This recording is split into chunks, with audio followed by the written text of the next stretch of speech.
Once you do a backflip or a triple flip in your case, my God, I watched it.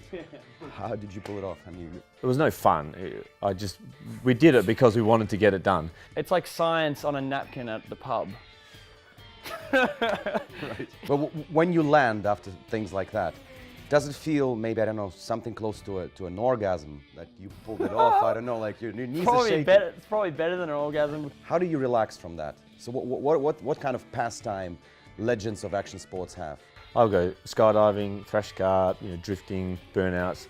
Yeah, just relax by taking a skydive. Why not? Yeah, it's so relaxing. These kids they watch these videos all the time, and maybe it inspires them to go out and be better themselves, and that's kind of what makes me do it. It's not really the money aspect. Tell you what, if there were more people like you in the world, it would have definitely been a better place. There'd be a lot of scooterers.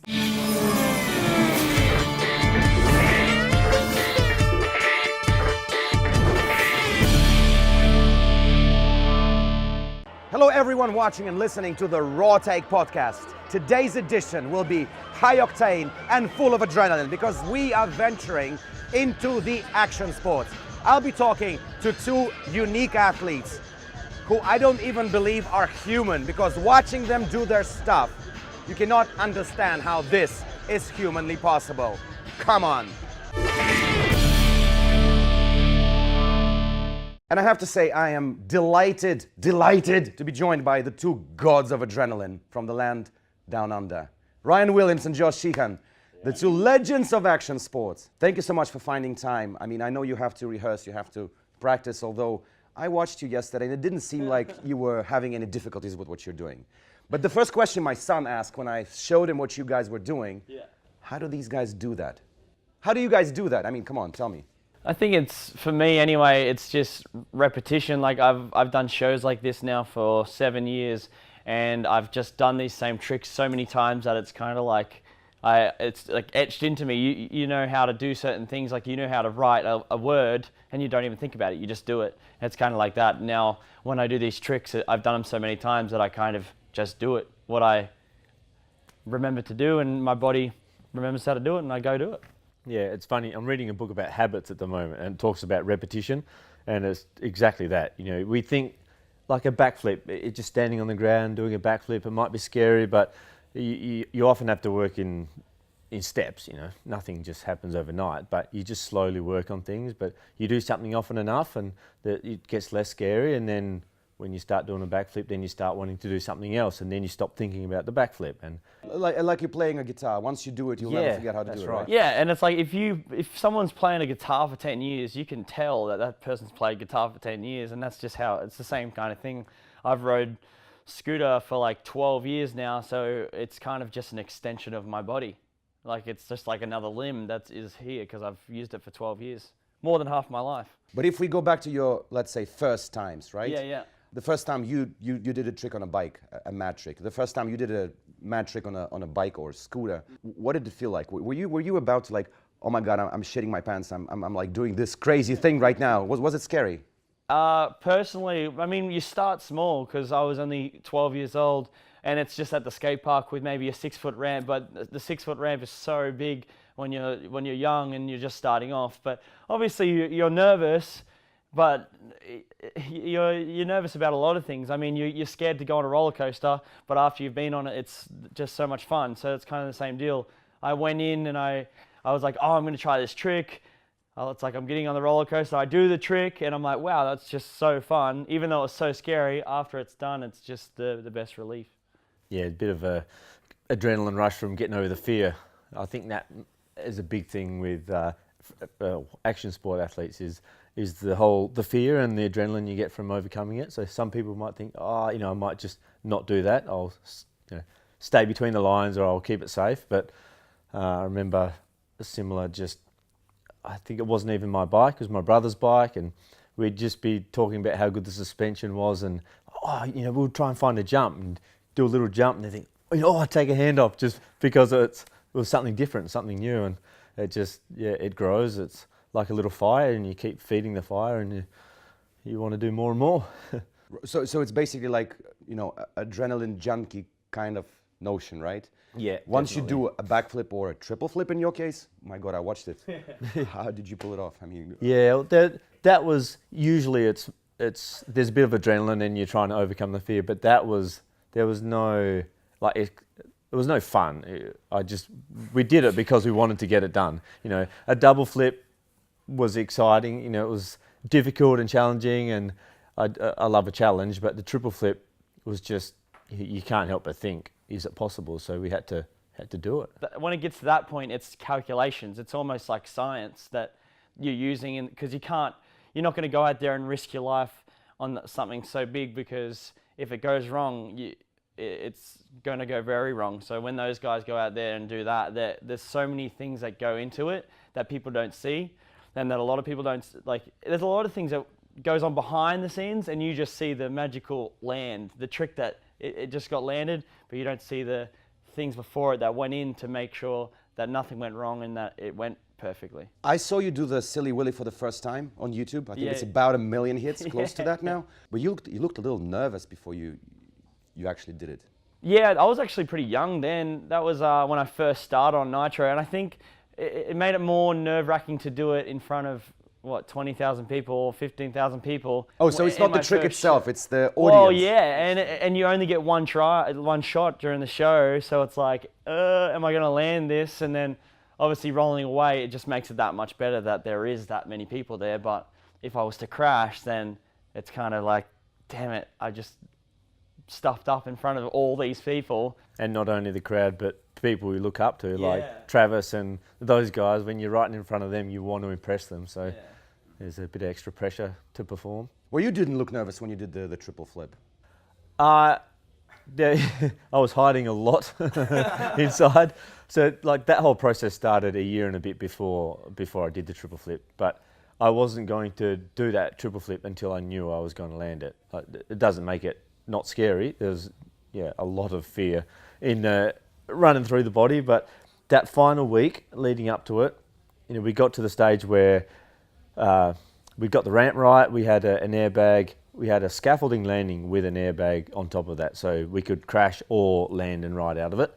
And it was working. And that last week, I treated each day like it was the one. I had to land it. There's no other option.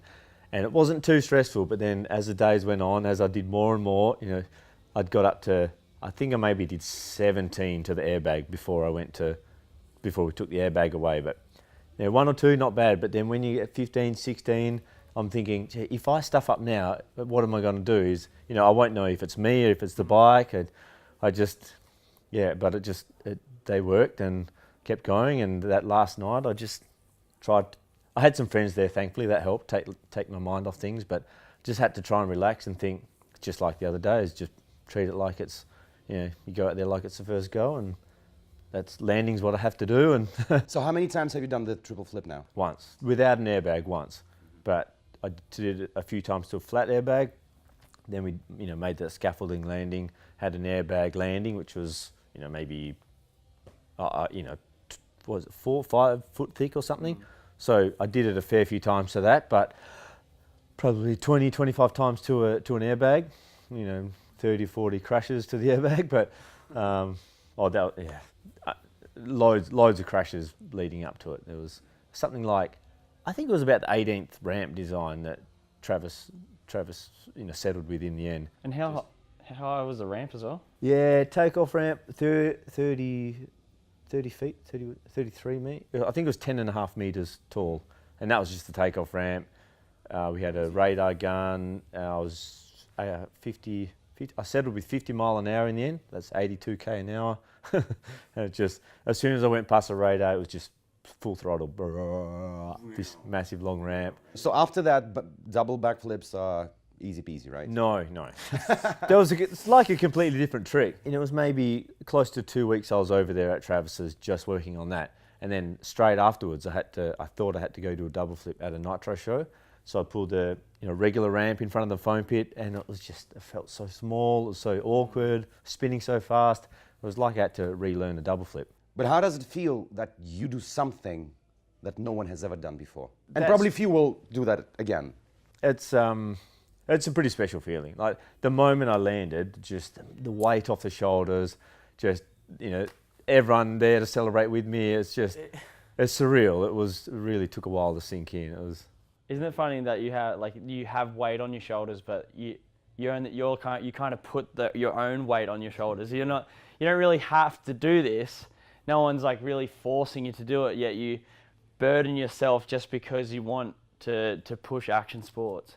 It's a weird feeling, and then being able to actually do it, it's just it's kind of like what I strive for when I ride nowadays. It's just to do something new, create something that maybe will help all of the action sports like go to the next level. Because I find when I first started, especially on a scooter or a BMX, the tricks I would do a new trick, say a world's first, no one's ever done it, and then about like a year later, there's about 10 people that can do it, and it's just you just open up like it's like a light bulb in people's heads that turns on, and then now they think they realize it's possible, and then everyone starts doing it. But until that point of it happening, everyone thinks it's impossible. But still, you are the pioneer. Everyone will still know that you've done it first. Yeah. I know that's awesome, but I think the greatest feeling is knowing that you maybe just turned on the light bulb in people's heads, and they'll take that and do something maybe even better down the line. Right. So you guys done crazy tricks, both of you, the world's first. After you do something like that, what's next? So you did a triple flip. Now, what's next after that? Yeah. 4 times? Less. Yeah, well, people joke about that, but I think Travis did the next best thing. He did a double flip 360, which was, you know, it's almost like the same amount of rotations, but with a twist in there instead of a third rotation. So his, I think, was more challenging, technically much more difficult than a triple flip. Yeah, he knocked himself out several times. Yeah. Just, yeah. Even though we had an airbag, it's still so dangerous. But it's just, you think that it's, a single flip to double flip, and then, double flip to triple flip. But it's not just adding one more backflip. It's not just like, a backflip is this hard, so a double backflip is just double that. It's not like that. It's like a backflip to a double flip. A double flip's about 3 times as hard, and then going from double to triple is like 10 times as hard. Yeah, Travis said he was speaking to a gymnast, and he was saying for every rotation you add, it's 3 times the difficulty. So that kind of makes sense. Yeah. So it's not just like another flip. So going from a triple to a quad is like, it's extraordinarily more difficult. Well, when you land after things like that, does it feel maybe, I don't know, something close to an orgasm that you pulled it off? I don't know, like your knees are shaking. It's probably better than an orgasm because, you know, I mean, you don't have to clean your jocks out after. You probably have to clean the shit out of your pants, but yeah. No, it's there's an awesome feeling, but like I described it as weight off the shoulders, but only because, like with anything, you know, to be happy, you kind of have to go through a sad moment to feel happy. So I had to push myself through a lot of stress to finally get that end feeling. And then it wasn't just a moment of, that's awesome. That whole, I think the whole day, the whole 2 days after, I was just on a high, just like, this is awesome, you know, kind of still sinking in, but it's definitely what we live for, that overcoming the fear. And in saying that, not really for the triple flip, but certain things like I'll do a trick and I'll be on a high and it'll last a day or so, but then as soon as it kind of drops off, you start looking in another direction, like what's next? Because I just did this and I've done other tricks. Now what can I do? And you kind of just keep always, it's like an addiction. You're always just adrenaline junkies. Yeah, I got it. But it's not even adrenaline. I mean, it gives you adrenaline, but other things give me adrenaline, and like a roller coaster give me adrenaline, but I don't go on a roller coaster every day. Yeah. It's when like someone tries to stab you with a knife, you get adrenaline too. But yeah, it's like almost like a passion. It's like I just strive for the feeling of doing something that's pushing action sports. I really wonder what kind of roller coaster would make you happy, since you can do a quarter. Maybe going on the roller coaster when it's first ever built and no one's ever been on it. That's probably be the same feeling. And making it to the end without the roller coaster breaking. Yeah. Or without the harness holding you in. So.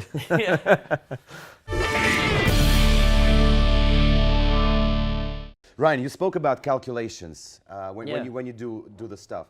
How does it work technically? I mean, you're standing on top of a ramp. I'm imagining, maybe I'm crazy imagining that, but it's like a Sherlock movie where everything Yeah. is like, you know, scripted. kinda and like- is it something like that? So when you roll down, It's like science on a napkin at the pub. right? It's not. It's like not real science. Like I am doing calculations in my head, but you know what? After about 10 years of riding, I kind of have this, I would say, like a simulator. You know, you have a simulator in your own mind because you've done these movements so many times that when I go, say, to do a 1080 front flip, I'll take off and I feel the gyro of my body and I can feel how much pressure is pulling, because when you're spinning, you're fighting gravity.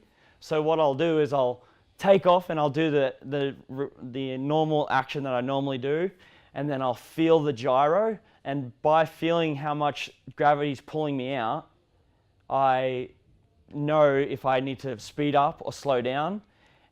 But even before this trick, I'll play it in my head and I'll know what I'll see. And then when I do the trick, if I look and I don't see what I saw in my head before, that's when I know it's going wrong. And that's when you have these maybe points where you know you can get out of it. And that's where the science is and the calculations are in my head. But you're not closing your eyes when you do the trick, actually. I'm not. No, I'm looking and trying to see what I thought I would see. And if you're not seeing what you thought you'd see, something's going wrong. Yeah, visualizing is a very important part of what we do, because, you know, talking about the feeling of doing it comes with experience, but if you can't visualize yourself doing it to start with, then it's going to be a pretty difficult, you know, thing to learn. So, and with science, I mean, there's a lot of science behind what we do, but we don't, you know, I don't roll in and go, okay, E equals MC squared times gravitational force multiply. No, that's more Not like that kind of science. Right? yeah, we don't work out the science. It's there. I mean, I'm sure some people could work it out, but yeah, you get the basic of I need to be about this high, you know, to roll in to get enough speed to go over this jump. And How do you guys set yourself for the right mood? Do you listen maybe to some particular music or have a fat, big, juicy burger? I don't know, anything. Like what sets you before the show so you are completely focused and set on the mission? You know what? I think it's, if you asked me this about 5 or 10 years ago, like I would probably be able to tell you, but I think I do it like subconsciously now. I just know what I have to do and I know what is on the board and what they expect me to do, or even in a contest, I know what I'm going to do and I just kind of do it now. I don't listen to music and be like amped, but I could if I needed to do that, and I would listen to music to be like, get pumped up, but somehow now it just happens and I can just put myself in the state or flow of what I need to do, and I know how to do it because I've done it before. But if you would listen to a music before the show, what kind of music would that be? I'm just wondering. Rammstein. Rammstein. Do Haas. I don't know, because it depends if I'm just at the skate park and I'm trying to do maybe some cool rail trick combo technical thing, then maybe I'll listen to some hip hop and stuff like this, and then it's kind of like I'm more flowing. Swanky. And then if I'm like at X Games or on the Mega Ramp, I'm listening to like Slayer, Raining Blood. I'm like, because you know, like I'm like I got to be pumped, because if I'm not hyper focused, then it can go really wrong, really easy. Early days, you'd think we need to get into it's very important getting in the right mental state, and music sometimes will help. But I think with experience over years, you can just, you know, getting in the right frame of mind. There can be a few triggers that'll help. Say before a Nitro show, we hear this doom doom, and it kind of switches you on. You think, yep, got a show to do. But you know, if we have to practice at home, it can be mid-afternoon, you fall into that slump and you need to go train, and just like a good warm-up, and you just have to tell yourself, be focused, concentrate, because if you're not focused, if you stuff up, it can cost you, and it can be months of your life if you really stuff up. So, Speaking of which, have you guys had any big layoffs due to injuries sustained during your tricks? Because I know you haven't broken a single bone in your body, knock on wood. Touch wood. So I haven't broken bones, but I fractured them, so just like cracks. But yeah, I've been really lucky. But obviously, if you compare me to the average person, they're going to be like, oh, you've you've had heaps of injuries, but comparing to myself to like the people around me, I'm incredibly, Travis Pastrana, I'm incredibly lucky. And I think it's just because I do these calculations in my head and I really think about tricks before I do them. We're not just daredevils that go out and just send things and we don't know if it's going to work or not. We really do think about it a lot because no one wants to get hurt, especially at this level, because we've got things to pay for and we want to be healthy and happy. Plenty of injuries. So there's a few stages in our life. When you're young, your fear doesn't bother you that much and just try crazy things. So that's when all the injuries get the motocross riders, I think, when we've got 110 kilo bike that we're riding and it can, we can do over 100k easy. And so a simple stuff up and hit hard clay, it's pretty easy to break something. And so early on in the career, hit the dirt and just fractured this wrist and had to put a plate in. And then, not long after, I came up short, 75, and just nosed it in, and I broke both of them and 2 new plates. And then lots of smaller ones, so fractured jaw. Soft tissue injuries, they're the worst. They take the longest. Dislocation, tendon and ligament repair. There's shoulder reconstruction that side. A bit of a tendon tear there, a couple of bones in the Oh my God, ankle. stop. It's getting scary now. A few ribs. Yeah. Have you got any non-broken bones in your body? Yeah, I mean, besides for the reconstruction, right side of my body seems to be pretty good. The left side's copped it. Every sport these days is about making money as well, right? If we talk about football/soccer, it's massively profitable right now. How profitable is action sports? I mean, can you actually make a living of doing crazy first stunts ever? Yeah, I think the world's first trick kind of deal, you don't get paid. Well, sometimes you do get paid for doing a world first trick, but you don't usually, that doesn't usually happen. But say something for like a triple flip, obviously that's a huge deal and it's incredibly dangerous. So that's going to be, you're going to get a set money for that. But the world's first kind of thing is just to get your name out there, push action sports, and then people recognize you doing the bigger things, and then you get more opportunities, and that's how that happens. And of course you can make a living now. I mean, you've been able to make a living now for a long time, and it kind of dipped. I remember back in the day when I first started, the guys that I looked up to on BMX, like Dave Mirra and all those guys, they were making more money than what you can actually make today. Why is that? It kind of, because back then there was only a few people eating from the pie, and then now there's 200 people eating from the pie, so the slices are smaller, but I mean, it's still enough to make ends meet. You just have to be kind of at the top of the pyramid. But it's more like a full-time job, isn't it? Yeah, definitely takes Yeah, the over. best full-time job you could have. It's like you're doing what you love for work, so you can't really get better than that. But in saying that, some people say, "Oh, you've got a dream job," but not everyone can do that. It's if you like what you're doing, it can be a dream job. We don't enjoy everything we do. Injuries, downtime, traveling, commuting for 20 hours in a plane sucks. Absolutely sucks. Training in the gym, rehab, it all sucks. But you kind of just have to go through that, and you have to work hard to be able to do what we do. So yeah, I can relate to that. Sometimes trade-off, uploading the video podcast on YouTube takes like 2 hours. And you're like, what's wrong? I mean, come on. But technically, if you do action sports like you do, guys, I mean, you circle the globe, you do shows in different parts. I saw your performance, I think it was 2012 in Dubai, in front of the Burj Khalifa building. You can't really moonlight in terms of like you do an office job in the day and then you take a scooter to the park and do crazy stuff, trying to learn new tricks, right? Yeah, there's things back that you don't see. Like, so you see people see the show and it's like 2 hours, so they think maybe, oh, they work 2 hours and that's it. But you have to go out there. We have to practice. We coordinate, and then there's a lot of things that do go on behind the scenes. And I think it is definitely a full-time job, especially when there's injuries involved. You don't work in at a shop and break your arm because you're working at the shop. So you got to factor in those moments and stuff like that. So I don't know. I think there's a lot to it as well. We do earn money now, but there's a big dead zone, I'll say, at the start of our career. So Like for motocross, originally I did have a day job. So I was working in a mine. It was seasonal, so we couldn't work in the winter, which kind of worked out all right. Yeah. So I was a driller, basically a tractor driving through the bush. And so it was hard work, lifting rods, but it was good for strength and fitness, and it earned me some money while I was there. And then on the weekends, I'd ride motorbikes. Yeah, I'd race, and if I wasn't racing, I'd be doing freestyle for fun. So it'd take me all week to recover basically from the riding. And then during the winter, when there was no work on, then I'd do more races and try and learn more things. But it wasn't until maybe 4 or 5 years working on the mine, I entered a competition, and that's when I had my first crash. But that kind of lit a fire, but there was still maybe 3 or 4 years before I would earn money from it. My boss let me take some time off work. I went and did a competition.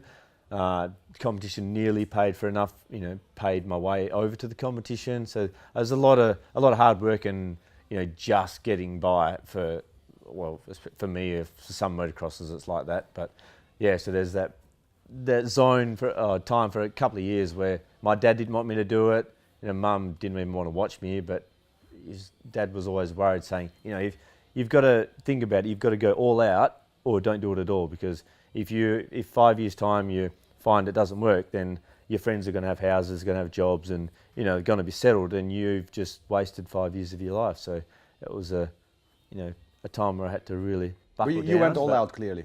Yeah. It was funny though. It's a good 5 years or so before I really thought, actually this is now a full-time thing. It was just fun for a while. It was hard work, but I enjoyed working hard. I enjoyed the fitness and stuff, and yeah, but it's still hard work. Especially with motocross. Like, a motocross is definitely not cheap. They're a lot of money to get.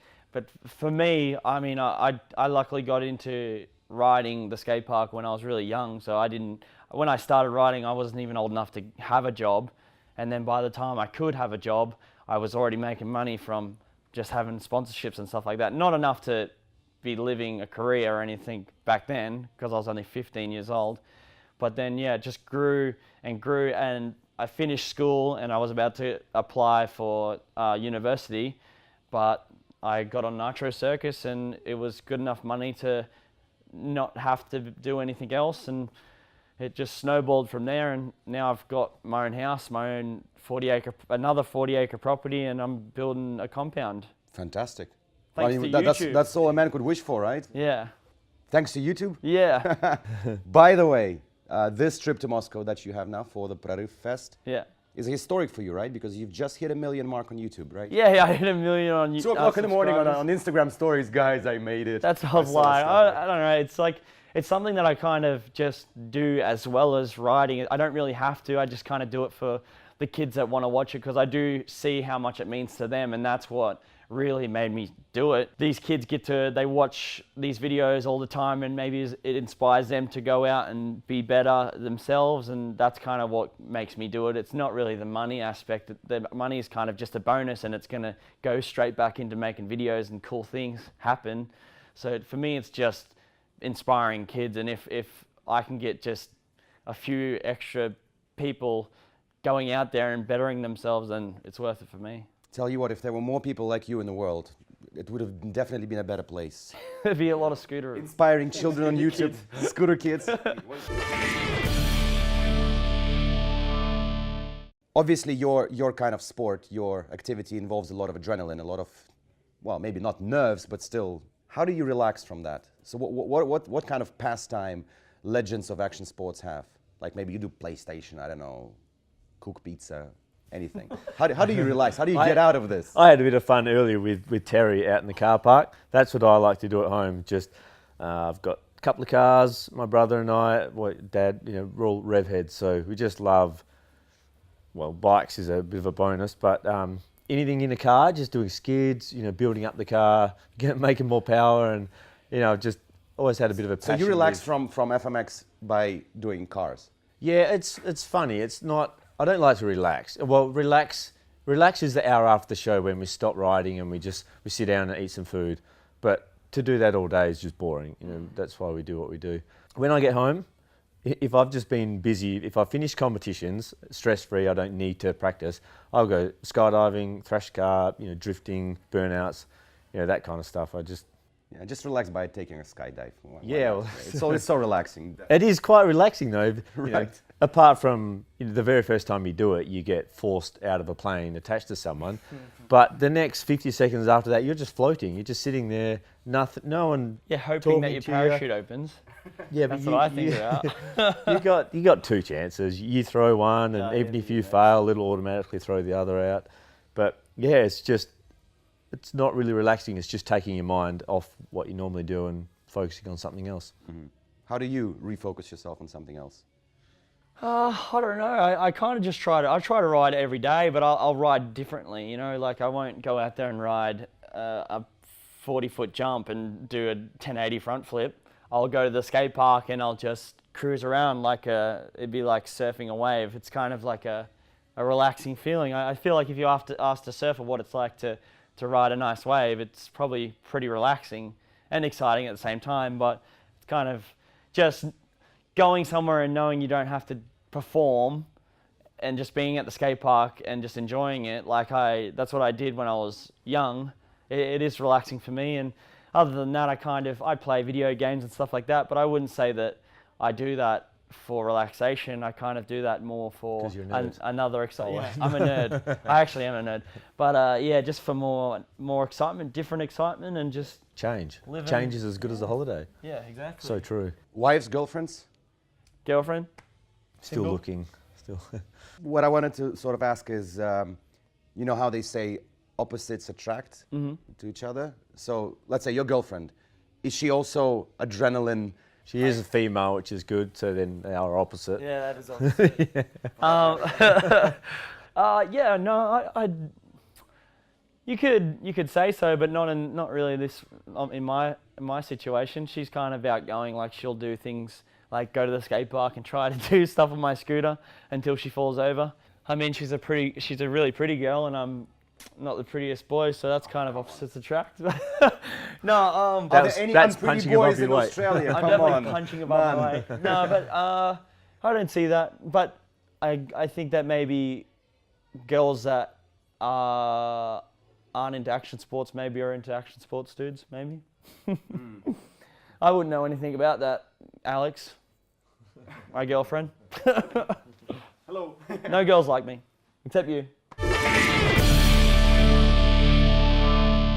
It's not your first time in Moscow, definitely. It's like a couple of times already. Yeah, I think I've been here like 4 or 5 times. And you both like coming here, right? Yeah, I think it gets better actually. Yeah. Yeah, you go. Cold to start with, but then if we're not in the middle of winter, it's not too bad. But yeah, it's fun. It's different. So when we first come, we think how do things work over here? But the accent, people sound angry. It's pretty hard to get a smile out of a lot of people, but when we start joking around, you get to know people. We're working on that. Yeah, we're working on that. But look at the guy smiling behind the camera. Look. We made a couple of security guards. Well, Andy did on the way in. It was pretty funny. They're so angry and like statues. And then Andy did something stupid. I guess if you're standing out in the cold, you'd always be pretty angry. I think we got heaps of sun, so it brings out the smile a bit more. But I feel like people have this stigma, and as soon as I got to Russia and Moscow the first time, and once you get to know the people, it's like awesome. It's actually one of my favorite places to come. I think the people are amazing. All the guys that I know, especially the action sports athletes, like the scooter riders, BMX dudes, they all are so funny, and I laugh every day with them. And I find that the weather's pretty cold, but it's actually a really nice day today. It's the best day in a very long time. Yeah, it's super nice. And I think that I just wish I spoke Russian. If I could speak Russian, I think that I would have an even greater time than I already have, but maybe I'll learn. It's a difficult language, but it's everything is possible. Yeah. Especially considering what you guys are doing, you two aliens from out of this world. Right, thank you so much for your time, guys. Enjoy your time at Prorыв, and I'll see you next year again, I hope. Yeah, for sure. And we'll ask the Prorыv Festival organizers to do this in the summer in the open air, maybe environment. Yeah. Hello, Prorыv, you should do it. We'll probably complain about wind or something stupid there. We'll be like, oh, it's too hot now. It's too bright. No. Right. Thank you so much, guys. I'll be watching you. Thanks a lot. Thank you. Cheers.